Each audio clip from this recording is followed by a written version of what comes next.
Bonjour à tous, bienvenue au 13h sur Canal 2 International. Bonjour Ambo. Thank you, Nolapong. Thank you, listeners and viewers. And thanks for joining us on the 1 p.m. bilingual newscast on Canal 2 International. Right ahead, I'm a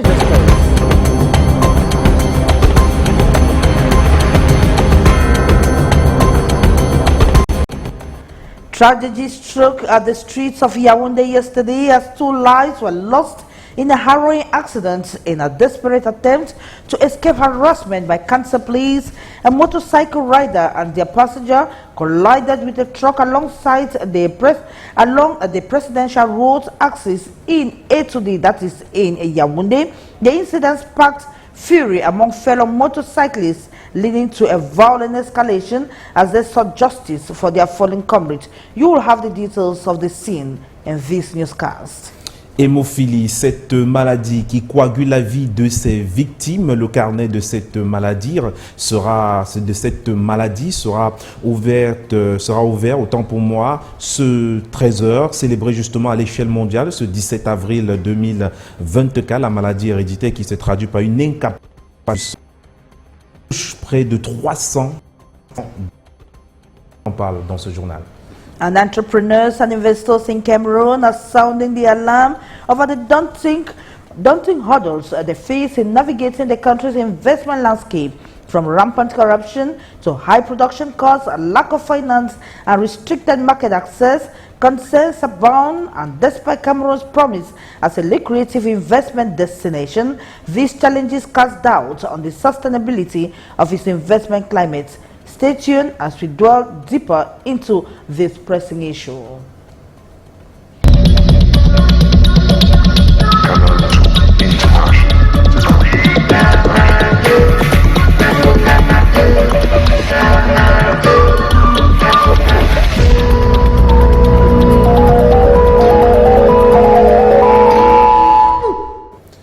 Merci de regarder Canal 2 International et on débute ce journal avec vous, Gladys Sambo.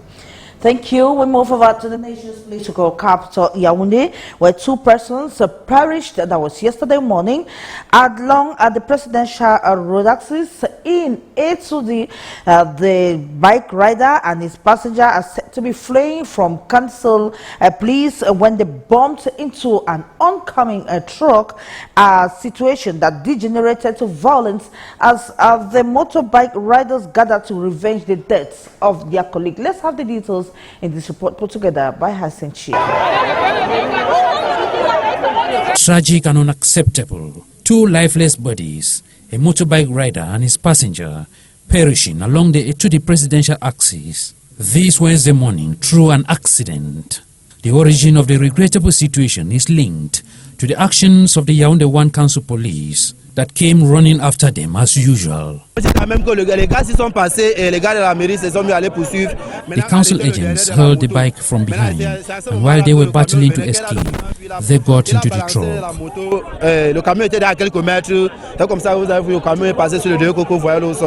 Few minutes after the incident, the Tongolo and the Etudi commercial motorbike riders stormed the scene, blocking the roads, demanding justice for their colleague here at the council premises.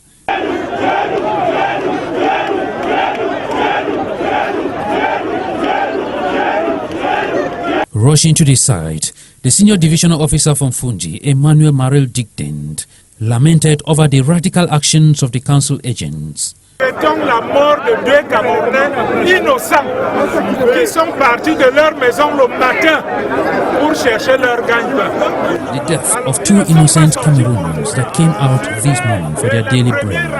They didn't come out to die. The report I have is that the council police told them I will personally track them down. The state has not sent people on the road to kill. 2 people gone just like that. We cannot continue with such bad work. I am going to take immediate measures. This is unacceptable. Ils vont voir comment je vais scier. Mais cette affaire-là, on en a marre, c'est trop. After the deadly accident, the municipal police disappeared into thin air, and all our attempt to get the reaction of the mayor on the incident lasted in vain. by the sad situation, and entrepreneurs and investors in Cameroon have voiced concerns over the country's investment climate, citing challenges such as corruption, high cost of production, lack of access to finances, and market access limitations. And despite its potential as a fertile ground for investment, these obstacles hinder business growth and raise concerns about the viability of Cameroon's investment climate. We talked to some entrepreneurs and investment facilitator, their opinions in this report. The business environment in Cameroon is marred by inconsistent regulatory frameworks, widespread corruption, and high production costs, posing significant challenges for entrepreneurs and investors. Despite the country's vast potential, the barriers to accessing financing and markets continue to impede economic growth and development. The business climate in Cameroon is very fragile because the Cameroon government is just started encouraging production of agricultural products, and at the time when we are about to get the steam, we still face challenges of importation. But we have a high cost of production, so we are finding it difficult to compete in the market with foreign products. So our cry here is to be able to attain a level of investment that can warrant cheap production, so that we can now stand the foreign market. One such sector facing these obstacles is the fisheries industry. The government has set ambitious targets to increase fish production from 10,000 to 25,000 tons annually by 2025. However, investment and market access barriers persist, hindering the realization of these goals. It's very difficult to get to be financed in our sector. We have many problems like the access of to the intrant, things like fish feed and also things like that. It's very difficult for us since they are costly. And then when you are producing with this type of cost of production, it's very difficult to be competitive. Because our biggest problem is the market, the price that they purchase the maize. We expect a lot. We expect investors to come in because moving from production now to transformation, we're being pushed by PIDMA, and that's why we are able to attain a level of production that warrants transformation. In response, the government has introduced incentives to enhance production in key sectors, aligning with efforts to promote import substitution. The state has put in place a legislative structure that favors investors to come into Cameroon. We are referring here to the investment promotion law, which grants incentives to investors, especially new investors in Cameroon. Cameroon's current demand for key commodities like maize, fish, palm oil and dairy products surpasses local production. Increasing investments in these sectors could boost production and address the country's trade balance challenges. And we now talk health. We have blood donation. That is one of the greatest ways of saving lives in Cameroon. But unfortunately, about 63% of the population are unable to have access to blood. It is in a bid to have a better knowledge on how to go about the donation that the personnel of the Supreme State Audit Office invited the National Blood Transfusion Service, a sensitization and a blood donation that was at the menu yesterday in Yaoundé. Beatrice Gamo with more.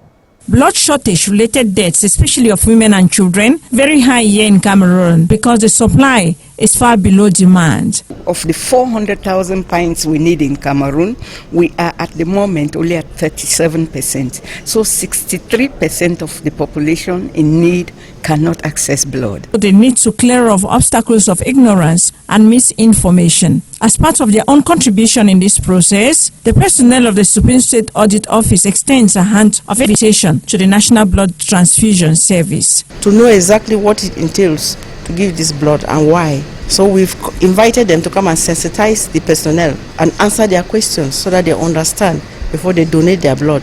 And so that when they donate their blood, they are sure that they are saving a soul or even saving so many souls, giving life some people in the society. This against the backdrop that blood can be gotten only through giving. They don't fabricate blood in the laboratory, and so it's only other human beings that can donate blood to save life. This activity is so important to us because it sensitizes people, it educates, and then it allows people to ask questions. The greatest wish of the blood transfusion service is for donors not to be one time but regular. It is important to donate blood regularly and voluntarily so that we can stock our blood banks and everybody would have access to care. They are looking forward to seeing others taking the relay from the Supreme State Audit personnel. We continue with the blood donation in the nation's political capital.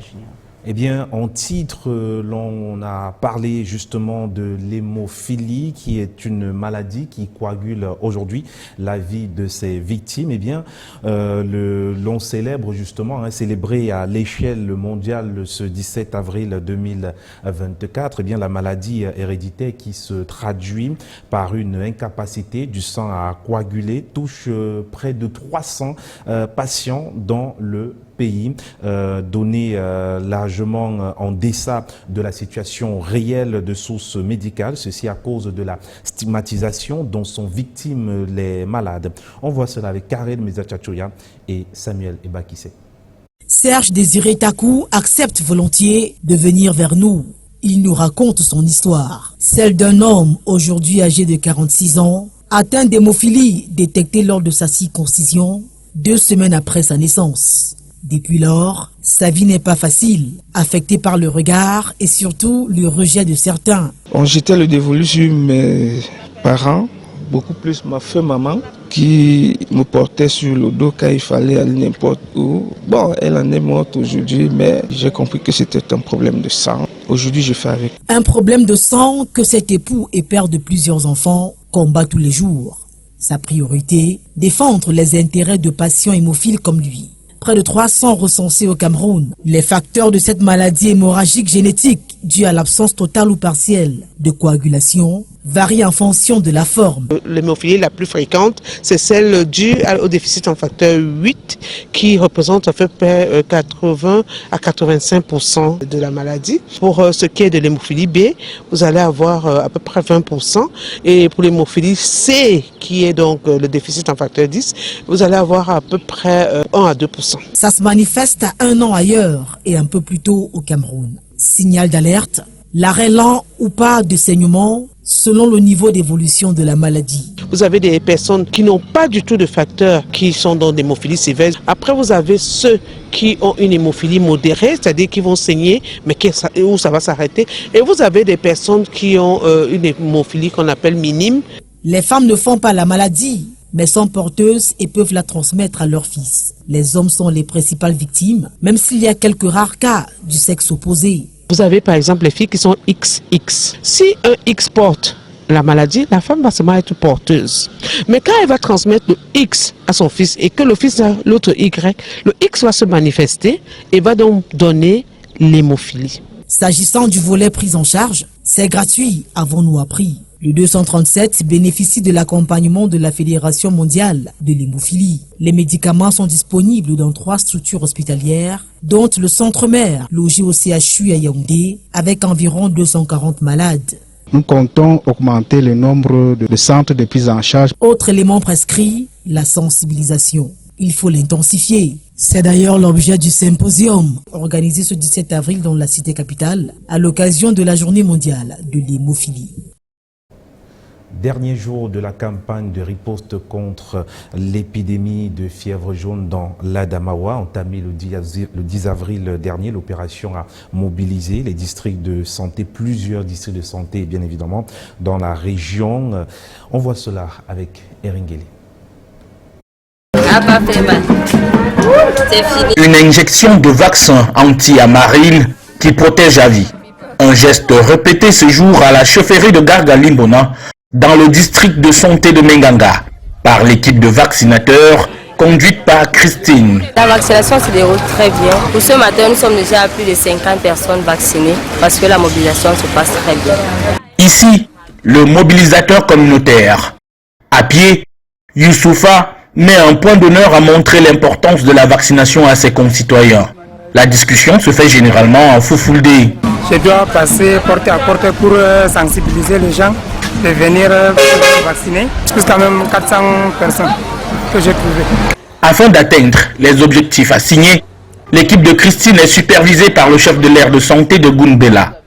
Alawadi a disposé 2 équipes dans ce village. Pendant cette campagne de vaccination, nous avons déjà enregistré un cas de fièvre jaune qu'on a notifié et nous avons aussi prélevé hier. Et nous avons eu des cas de MAPI, nous sommes à 5 cas de MAPI. Nous avons déjà vacciné plus de 3700 personnes cibles qui est de 9 mois à 60 ans. Autre lieu, même engouement. Frontalier à la République centrafricaine, le district de santé de Djahong est sur le terrain. En Gaoui, ce dernier jour, les populations se sont pressées auprès des vaccinateurs. Le district de santé de Menganga a dénombré un cas de décès dû à la fièvre jaune en 2023. Avec Djahong et Tignière, il fait partie des districts de santé choisis dans la Damawa pour abriter la riposte, soit une cible de près de 375 000 personnes à vacciner pour un objectif de 95% au moins à réaliser. La suite, c'est avec vous, Gladys Sambou. In a bid to excel in the intricate realm of Cameroonian lawyers are currently upgrading skills in Cameroon's economic city, Douala, through a specialized training initiative spearheaded by Afreximbank and the Cameroon Bar Association. This comprehensive program aims to equip the legal professionals with the expertise needed to navigate every facet of syndicated lending, from preliminary due diligence to contractor documentation of security packages. You have more with Morindi. Cameroonian lawyers are seizing the opportunity to excel in syndicated lending, a complex yet lucrative field. When it concerns banking, there are many actors in the field. The borrower, the person issuing the money, and the legal aspect. Through this training, in collaboration between Afreximbank and the Cameroon Bar Association, this initiative held in Douala attracted legal minds from across the country, all eager to delve into the nuances of syndicated lending. Where 3-4 banks are involved or 15 banks are involved in a federated credit, all the credit analysts of these 15 banks come together.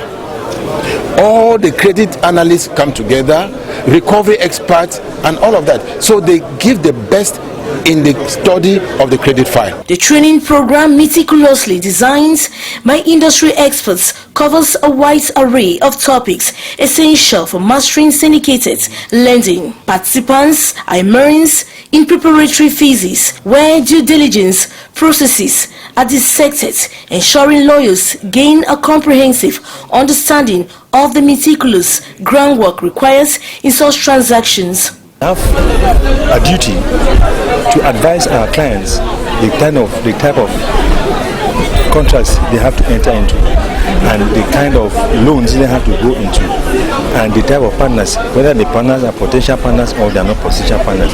So actually, it's a seminar that will enable us work hand in hand with our clients. Security packages, a critical component of syndicated lending transactions, are also a focal point of the training. Lawyers are equipped with the knowledge to navigate the intricacies of securing assets and mitigating risks effectively, safeguarding the interests of all parties involved. This time around, let's focus on diplomacy. Dans le but de renforcer l'économie du savoir camerounais, les États-Unis collaborent avec les universités camerounaises grâce au programme America in 3D qui a débuté mercredi dernier dans la ville de Douala. On voit cela avec Leslie Poumecha et Thierry Nana. Personnellement, je déteste ça, c'est la magie seulement. Ankle and waist chains have been gaining appeal amongst women across Cameroon in recent years. And while some acknowledge that they embellish the beauty of their wearers, others frown at them, describing them wayward. The majority of women who put on anklets don't have an idea of the message it makes people bear concerning what they put on. Anklets have a bad interpretation in our society. Elsewhere, some men say they find these accessories seducing when their women wear them. I really love to see women put it on. It seduces me whenever I see it. As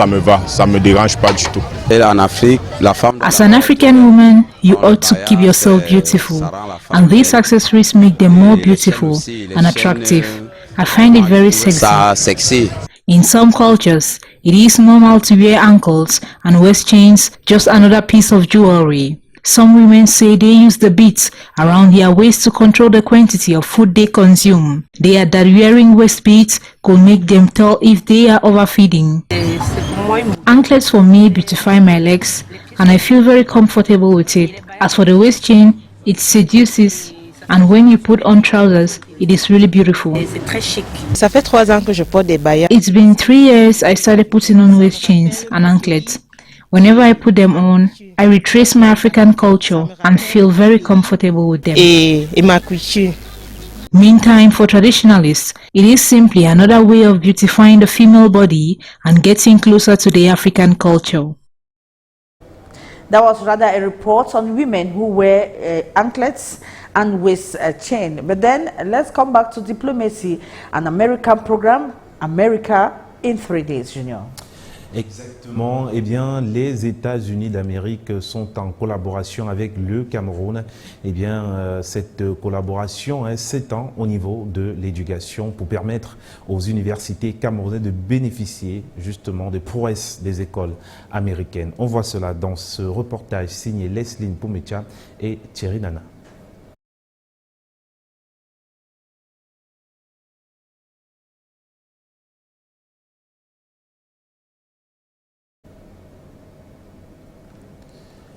Eh bien, en attendant justement que l'on reparle de ce sujet autour du renforcement du système éducatif au Cameroun, grâce bien sûr à cette collaboration entre les États-Unis et le Cameroun, je vous le disais il y a un instant, les universités américaines, du moins les États-Unis d'Amérique sont au Cameroun depuis quelques jours, pour justement permettre aux universités camerounaises de bénéficier des prouesses des écoles américaines. On voit cela dans ce reportage signé Leslie Poumecha et Thierry Nana.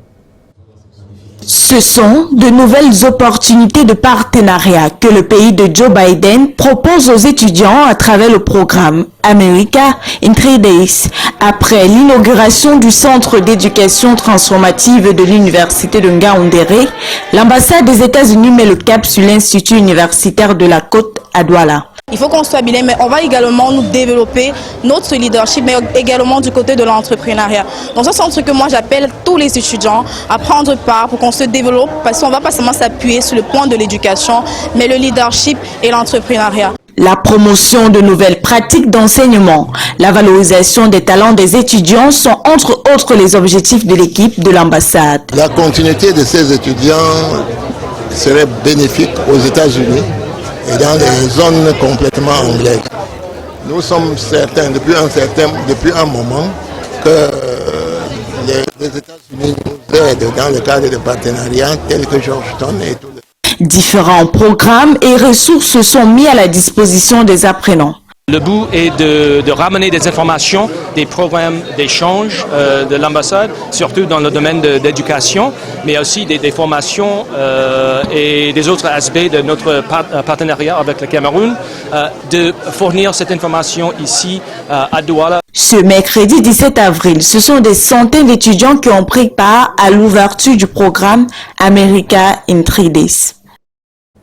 Et dans le domaine agricole, eh bien, des coopérations existent également. Et cette fois-ci, c'est la France qui collabore avec le Cameroun, beaucoup plus dans le secteur de la digitalisation agricole. On voit cela avec Ondombo, reportage. Créer une application qui facilitera un échange d'expériences entre agriculteurs du monde entier. Tel est l'objet de la convention de partenariat signée ce 17 avril à Yaoundé entre la Confédération africaine des acteurs agropastoraux et la société française Amaya. Parce que eux ont la connaissance du terrain, ils sont là très très proches. Comme vous avez vu tout à l'heure dans la vidéo de présentation de la Confédération qui a un long... Il sera question de construire un écosystème durable et compétitif de production, de transformation et de digitalisation dans le secteur agricole qui viendra booster les recettes agricoles au Cameroun.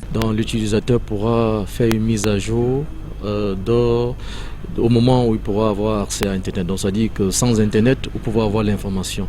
Et comme on a l'habitude de dire, appeler nos petits téléphones Turanco, on a aussi la possibilité d'envoyer des SMS d'informations à nos différents acteurs, peu importe là où ils se trouvent au Cameroun. Et pour un meilleur fonctionnement de ce projet, identifier et éduquer les agriculteurs à cette nouvelle venue reste un mal nécessaire. Une centaine d'acteurs au minimum qui sont identifiés, qui sont formés. Ensemble, on va faire des études de faisabilité avec eux. Ensemble, on va faire des études de marché avec eux. Ensemble, on va finaliser leur business plan pour soumettre aux différents partenaires. Une innovation qui annonce de beaux jours pour l'agriculture au Cameroun et dans la sous-région. Dans la suite de ce journal, on va parler à présent d'investissement dans le secteur agricole, maillon faible. Eh bien, la ville de Douala abrite depuis ce matin, depuis hier justement, la 4e édition de la Cameroun Investment Forum. L'événement réunit des dizaines d'investisseurs venus des pays d'Afrique, d'Europe et d'Asie. On en parle avec Aimé Catherine Moukouri et Aritinda. Dans cette salle presque pleine, des acteurs du développement du secteur agricole au Cameroun. Ils sont en quête de financement pour accroître leur productivité. Parmi eux, des investisseurs venus de divers horizons, ici à la 4e édition de la Cameroun Business Forum, pour saisir la meilleure opportunité dans les filières riz, maïs, poisson, lait et palmiers à huile. Mais pour cela, les agriculteurs doivent avoir des garanties. Pour tous ces produits, pour que l'on puisse se produire, transformer, il faut de l'espace, il faut du terrain. Le problème foncier au Cameroun, il est connu, on en parle, on crie, on dit. Aujourd'hui, le titre foncier n'est pas une sécurité, puisque le ministre est capable de vous enlever le titre foncier que vous avez du jour au lendemain. Le titre foncier est considéré comme le premier outil de garantie. L'État, qui dit être conscient des difficultés des agriculteurs à avoir accès au financement, pense que cette plateforme est idéale pour les aider. Le CIF ainsi marque un point d'ancrage pour la vie dans l'optique de réaliser cette politique dont l'enjeu est critique au développement économique de notre pays. Les conditions d'investissement étant globalement réunies et appelées à s'améliorer à l'épreuve des réformes, des faits et des difficultés, il est opportun dans ce contexte que les investisseurs puissent saisir les possibilités qui leur sont offertes dans le secteur aux filières prioritaires. Des actions qui visent à impulser l'import-substitution à travers des investissements structurants. Selon le président du GECAM, le Cameroun, c'est 265 milliards d'importations de riz et 200 milliards d'importations de poissons. Il est important d'actionner d'autres leviers qui vont booster la production et la valorisation industrielle. Eh bien, Gladys Sambo, nous sommes arrivés à la fin de ce 13h. And that's how we saw it for the 1 p.m. Bilingual newscast on Canal D International. It is a pleasure knowing you are watching. We shall be yours again tomorrow, same time, God willing. Don't go away. Stay tuned to programs on Canal D International.